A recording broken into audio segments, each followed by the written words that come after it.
yang tinggal hanya sekitar 20% saja. Rakyat kita selebihnya nggak ada lapangan pekerjaan. Ini sedih ya, benar-benar.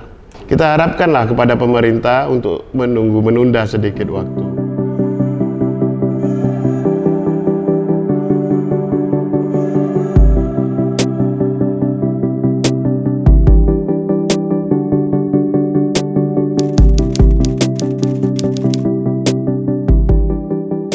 Batam ini sebetulnya memiliki keunggulan yang luar biasa besarnya. Dan keluar biasaan ini yang sebetulnya tidak dimiliki oleh daerah manapun maupun negeri manapun di dunia ini. Bahkan Batam ini menjadi satu-satunya wilayah yang sangat strategis secara geografis.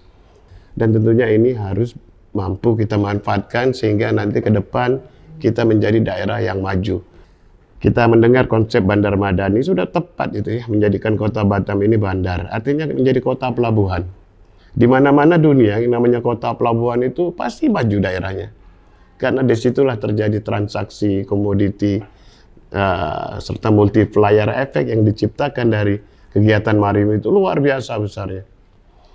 Dan ini kita harus sandingkan dengan tujuan tentang BP Batam dulu dibentuk dan sekarang ingin dikembangkan menjadi BP kawasan Batam Bintan Karimun.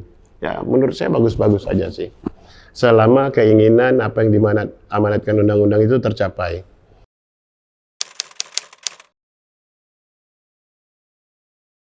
Dulu BP kawasan itu dibentuk dalam rangka apa? Semangatnya agar dia menjadi lokomotif untuk membawa gerbong-gerbong industri dalam rangka menuju kepada masyarakat yang sejahtera.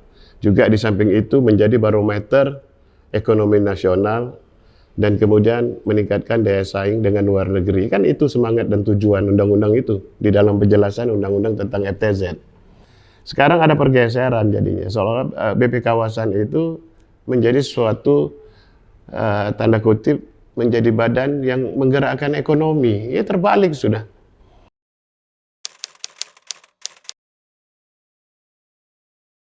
Yang paling penting BPI kawasan nantinya kita harapkan dia itu tidak menjadi regulator. Harus dipisah antara regulator dan operator. Dia sebagai BLU atau dia sebagai BUMN. Karena BLU itu apabila swasta dan BUMD, BUMN ini tidak menyediakan jasa layanan atau barang, maka baru masuklah BLU. Kalau dia profit oriented, maka seharusnya tidak usah ada BP kawasan, cukup saja yang jalankan itu BUMN atau BUMD, jelas. Karena semua yang bersifat mencari keuntungan yang modalnya berasal dari anggaran pemerintah, dia harus berbentuk perseroan.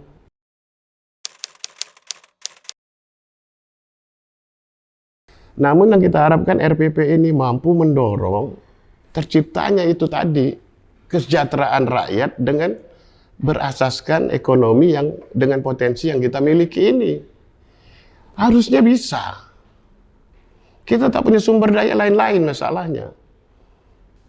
Kita sudah ada contoh, Singapura misalnya. Dia tidak punya apa-apa. Tapi dia mampu mengelola kawasannya yang strategis menjadi negara yang maju. Untuk itulah RPP ini kita harapkan pemerintah mendengar seluruh masukan-masukan kita untuk dipertimbangkan.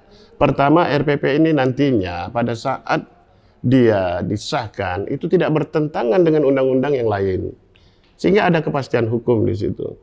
Kedua, badan kawasan yang dibentuk harus dipisahkan benar bahwa dia dibentuk bukan sebagai regulator tapi sebagai operator. Ini dalam urusan BLU-nya.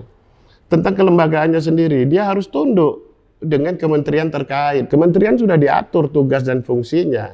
Kalau ada satu lembaga yang mengambil tugas dan kewenangannya, ini namanya melampaui kewenangan, bertentangan dengan undang-undang.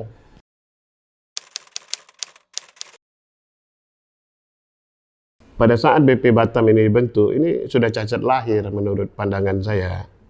Di mana-mana di dunia yang namanya free trade zone itu tidak ada masyarakat sosial, ekonomi, budaya ada di situ di dalamnya. Tapi BP Batam waktu itu dibentuk disitulah industri, disitulah masyarakat, budaya, ekonomi jadi satu, sedikit berantakan. Bahkan kuburan pun masuk kawasan free trade zone. Nah sekarang kan terjadi kekacauan. Baiklah, karena ini sudah kita coba benahi.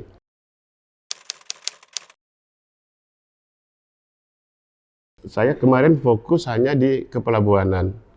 Tapi ada yang saya baca bahwa untuk merancang kegiatan pembangunan dan lain-lain harus bersesuaian dengan RT RW daerah kalau tak salah saya. Nah artinya di situ mereka tidak bisa membuat secara langsung kecuali yang sudah berkonsultasi dengan pemerintah daerah. Tentunya ini punya potensi konflik juga ke depan.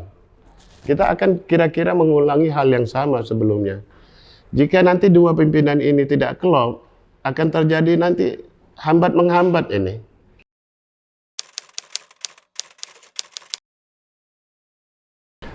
Kontraproduktif menurut saya ya.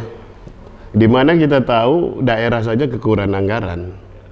Dan kemudian BP kawasan ini hadirnya dia menjadi beban tambahan lagi. Karena ini yang saya bilang kontraproduktif. Seharusnya keberadaan dia justru menambah kontribusi kepada daerah. Jadi keberadaannya memang benar-benar bermanfaat. Kita kan tidak hanya bicara industri, kita kan bicara tentang masyarakat juga, tentang pendidikan, tentang budaya, sosial, ekonomi. Kalau saya mengusulkan, khususnya di bidang pelabuhan, kita mengusulkan 20% pendapatan dari kepelabuhanan ini menjadi kontribusi kepada APBD daerah. Nah, sehingga nantinya dia tidak menjadi beban, maka klausul tentang ayat dari APBD sebaiknya dihilangkan. Sebaiknya dihilangkan. Oke.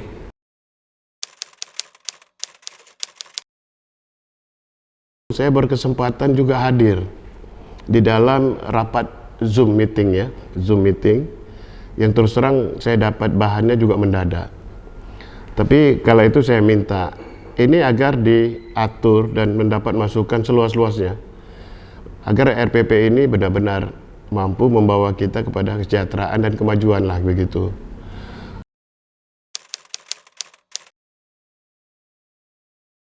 Saya ingatkan kepada pimpinan yang di Jakarta bahwa dulu kita mampu menyerap. Sepertiga rakyat kita dulu kerjanya di sektor maritim.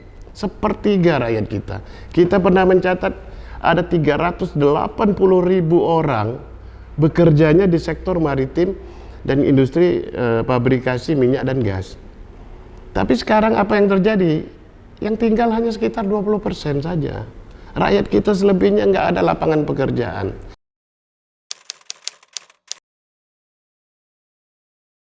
Ini akibat apa? Akibat kebijakan yang salah.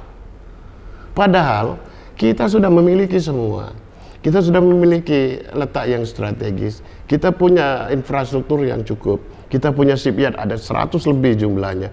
Kemudian supply chain kepada industri maritim ini juga sudah tersedia. Kita punya transportasi yang saling bergandengan. Sehingga Batam ini sudah sangat menarik dan cocok. Tapi karena kebijakan yang salah, akibatnya apa? Peluang yang kita miliki menjadi hambar, musnah. Akibat yang terakhir apa? Rakyat kita tidak bisa bekerja, PHK hampir semua. Sepertiga rakyat Batam itu kerjanya di situ, bayangkan coba. Ini sedih ya, benar-benar.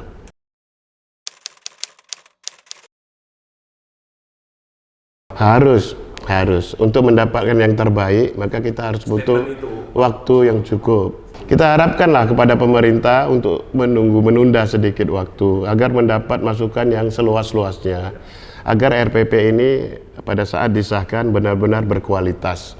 Kedepannya dia mampu dan tidak menjadi permasalahan baru. Dan kemudian RPP ini mampu membawa kesejahteraan kepada daerah juga BP kawasan nantinya.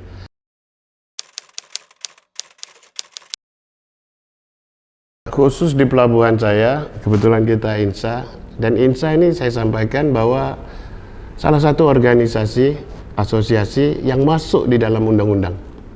Sehingga fungsi INSA ini terhadap kebijakan-kebijakan pelayaran dan maritim ini sangat penting. Karena masuk, salah satunya pemerintah sendiri dalam membuat satu kebijakan, khususnya tarif, juga harus mendapat persetujuan dulu dari asosiasi. Undang-undang ini sudah sangat adil. Artinya pemerintah tidak boleh sewenang-wenang menetapkan satu beban yang dibebankan kepada masyarakat tanpa ada kontrol. Dan undang-undang itu bagus. Nah, ini yang banyak dilanggar di Batam ini. Sehingga apa? Kontraproduktif. Dulu kita ingat, pada tahun 2016, jumlah kunjungan kapal ke Batam itu ada 51.000 lebih. 51.000 lebih. Sekarang tinggal hanya beberapa ribu per tahun. Kalaulah satu kapal, kunjungan kapal, itu menghabiskan biaya, ya paling murah 300 juta, 400 juta, anggaplah 300 juta. Kalau kita kalikan 51.000 call, sudah berapa triliun yang berputar di Batam ini. Itu yang kita inginkan sebetulnya. Bukan pendapatan PNBP langsung dipungut menjadi masukan kepada BP kawasan. Bukan itu yang kita kejar. Yang kita kejar multiplier efeknya. Luar biasa besarnya. Pada saat Indonesia pada tahun 98, 99 dulu, kita minus 30%, Batam itu plus 5%. Kemudian meningkat sampai 11 dan 17%. Di tahun 2000 juga pada masa krisis ekonomi dunia, karena ada masalah keuangan di Eropa kala itu, kita juga tumbuh. Dan kita punya catatannya, grafiknya. Selama 4 periode, terakhir tahun 2016, 15-16, harga minyak jatuh, disitulah kita mulai. Tidak tumbuh. Karena waktu itu pimpinan BP Batam menerapkan kebijakan yang kontraproduktif menurut kami. Sehingga Batam menakutkan buat orang untuk masuk. Belum apa-apa harus suruh bayar dulu. Yang tak boleh dipungut, dipungut. Sehingga bebannya terlalu besar. Dan mereka akhirnya apa? Mencari tempat lain. Padahal yang kita inginkan, Batam ini menjadi tempat berkumpulnya kapal. Karena kalau dia berkumpul, dia akan memberi efek yang luar biasa. Pasti dia butuh tempat reparasi. Pasti dia butuh tempat docking. Dia butuh tempat labuh. Di sini terjadi perputaran luar biasa. Itu yang terjadi perputaran, itu yang kita mau, yang kita inginkan. Nah, di samping itu, pemerintah akan mendapat pendapatan langsung melalui PNBP. Kemudian multipliernya kepada apa? Pajak, hotel, dan restoran. Ini akan berkait-kait. Dan rakyat kita bisa kerja, karena mereka banyak, otomatis sipiat-sipiat kita hidup. Kalau sudah itu tercipta, Batam ini saya jaminlah akan jauh lebih maju.